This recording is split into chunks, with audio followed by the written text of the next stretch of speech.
Em quem você está centrado? Evangelho de João. Comentário de Mari Persona. O capítulo 12 do Evangelho de João abre com uma cena que representa bem a nova vida em Cristo.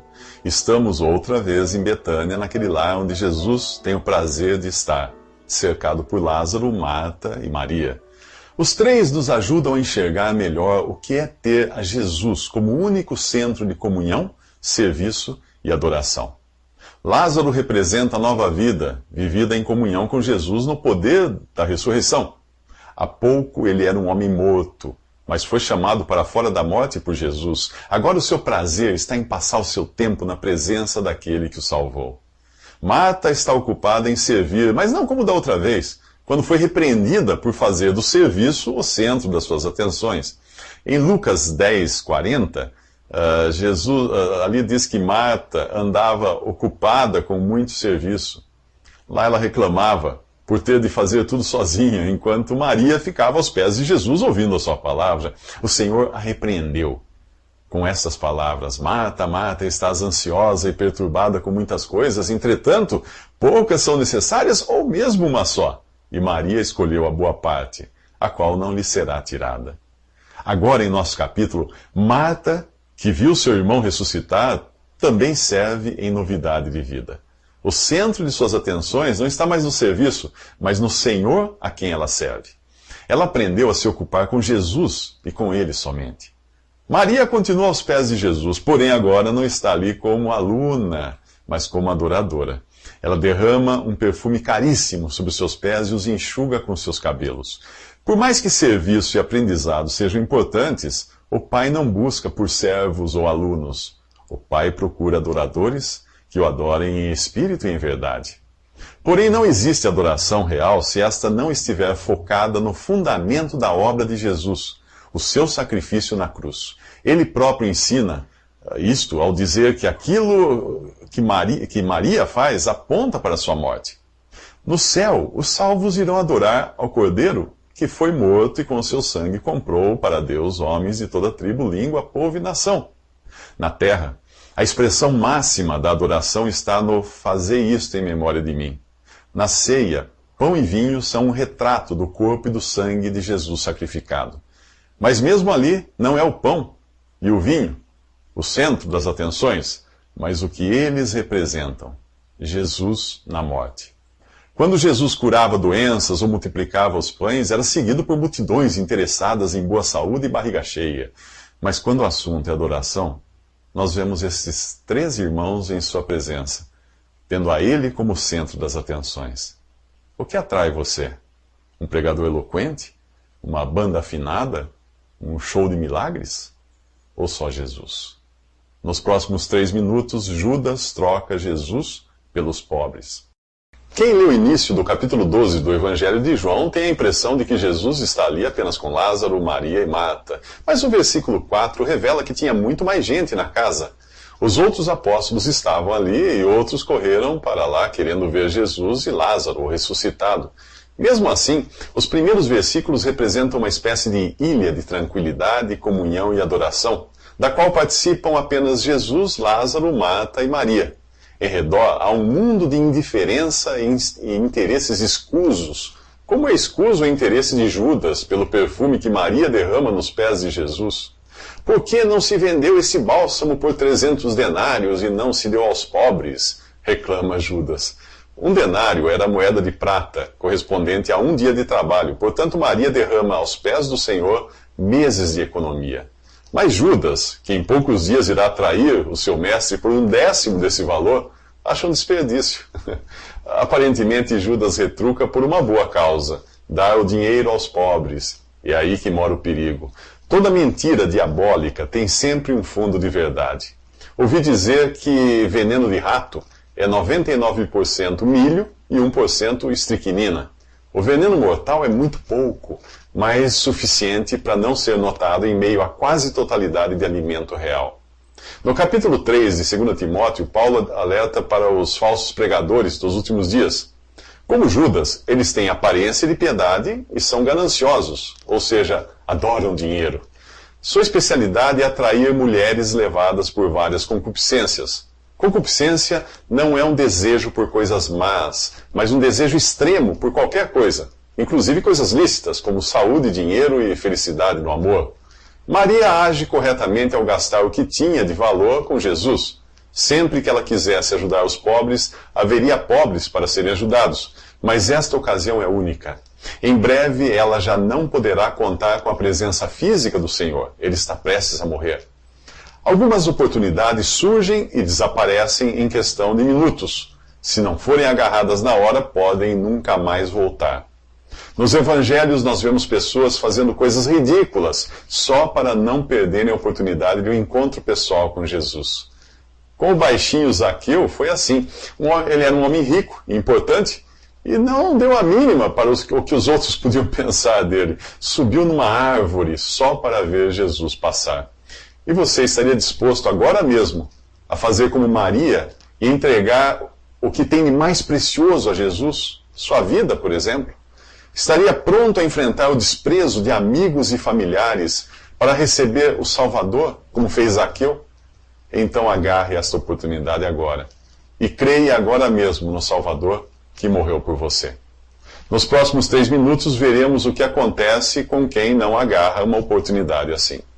Judas é uma figura do homem religioso que teve a chance de ser salvo e não foi.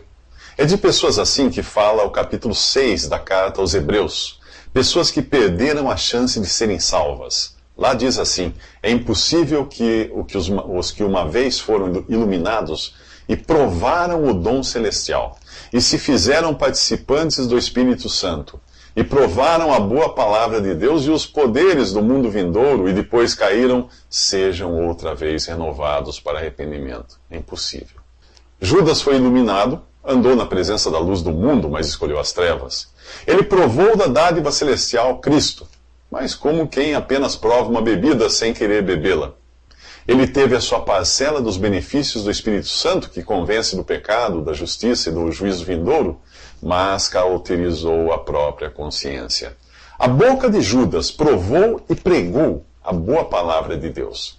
E ele também experimentou os poderes ou milagres do mundo vindouro. Mesmo assim, decidiu não crer. É impossível alguém se arrepender depois de rejeitar tantas oportunidades. Quem visse Judas andando com Jesus jamais duvidaria de sua fé. Mas essa fé nunca existiu. Judas apenas vestiu uma fantasia cristã, como muitos fazem hoje, sem crer em Jesus Cristo como seu Salvador e Senhor. Todos até gostam da ideia de um Jesus Salvador, mas nem todo mundo o quer como Senhor, ou dono absoluto da sua vida e vontade. Tudo o que fazemos de vontade própria é rebelião contra Deus. Quando andou aqui, Jesus deixou claro que o seu desejo era fazer a vontade do Pai, não a sua própria vontade. Ora, se ele, que é Deus e homem, sem pecado, cuja vontade é mais que perfeita, não quis fazer a sua própria vontade, o que dizer de nós, fracos e pecadores? Sabe o que significa a palavra pecado? Em 1 João 3,4 diz que qualquer que comete pecado também comete iniquidade. O pecado é iniquidade. Algumas versões da Bíblia trazem que o pecado é a transgressão da lei, mas isso é um erro de tradução, pois o pecado existia antes da lei de Moisés. O sentido original é que pecado é ser governado pela própria vontade, que é o mesmo de estar desgovernado. Assim tinham sido os cristãos de Éfeso antes da conversão, e Paulo lhes lembra disso na carta aos Efésios, capítulo 2. Estando vós mortos em ofensas e pecados, em que noutro tempo andastes segundo o curso deste mundo, segundo o príncipe das potestades do ar, do espírito que agora opera nos filhos da desobediência, entre os quais todos nós também antes andávamos, nos desejos da nossa carne, fazendo a vontade da carne e dos pensamentos. É hora de você se submeter e submeter sua vida e sua vontade ao Salvador e Senhor Jesus, para ser salvo eternamente. Esta é a sua oportunidade. O que pode acontecer se não fizer isso? Bem, nós veremos nos próximos 3 minutos, se você ainda tiver 3 minutos. Algumas coisas podem fechar de vez a janela de oportunidade que Deus oferece para você ser salvo. Um acidente ou enfermidade que o torne incapaz de decidir é uma delas. A menos que você seja um feto, uma criança, ou nasceu incapaz de responder por seus atos, O pleno domínio das suas faculdades mentais o torna responsável por suas decisões. Isso não ocorre apenas nas coisas de Deus, mas até na lei dos homens, que diz que ninguém pode alegar desconhecer a lei. Do mesmo modo, ninguém será tido por inocente diante de Deus. Quer saber como? Você já julgou as ações de outras pessoas? Então você está apto a julgar a si mesmo, e isso o torna responsável diante de Deus. Na carta aos Romanos, Deus afirma: és inexcusável, ó homem, qualquer que sejas, quando julgas, porque te condenas a ti mesmo naquilo em que julgas a outro. Pois tu que julgas, praticas o mesmo. Isso está em Romanos, capítulo 2. Além de uma enfermidade que o impeça de tomar a decisão de crer em Jesus, a morte também pode pôr um fim às suas chances. Neste exato momento, no necrotério mais próximo de sua casa, existe alguém que ontem não fazia ideia de que hoje estaria deitado ali. Outra coisa que pode impedir você de crer, após ter escutado o Evangelho, é o arrebatamento da igreja. Ele é descrito em 1 Tessalonicenses, capítulo 4, versículo 16, dessa forma: o próprio Senhor descerá do céu, e os que morreram em Cristo ressuscitarão primeiro. Depois nós, os que ficarmos vivos, seremos arrebatados juntamente com eles nas nuvens, a encontrar o Senhor nos ares, e assim estaremos para sempre com o Senhor. O arrebatamento podia ter ocorrido já nos dias de Paulo. Por isso ele se inclui dizendo: nós, os que ficarmos vivos, seremos arrebatados. Não existia coisa alguma que devesse ocorrer antes e continua não existindo, exceto a paciência de Deus em aguardar que mais gente se converta. Porém, uma vez dada a ordem de partida, a Bíblia diz que isso acontecerá em um piscar de olhos. E depois? Bem, depois o mundo seguirá sem os restos mortais dos que morreram na fé desde Abel e sem os verdadeiros cristãos que estiverem vivos nesse momento. Os primeiros ressuscitarão e os outros serão transformados. Se você quer saber a explicação que os jornais darão no dia seguinte para a falta de tanta gente, terá de comprar os jornais no dia seguinte. Mas aí será tarde demais para você. Antes da minha conversão, na década de 70, eu me envolvi com o esoterismo. Na época havia uma teoria de que um planeta passaria perto da Terra e as pessoas menos evoluídas espiritualmente seriam tiradas daqui e levadas para lá por extraterrestres. O mundo se veria assim livre dessas pessoas para viver uma nova era de paz e prosperidade. Segundo aquela ideia esotérica, hoje eu seria um dos atrasados que serão tirados daqui. Nos próximos 3 minutos, veja o que acontecerá aos que forem deixados para trás.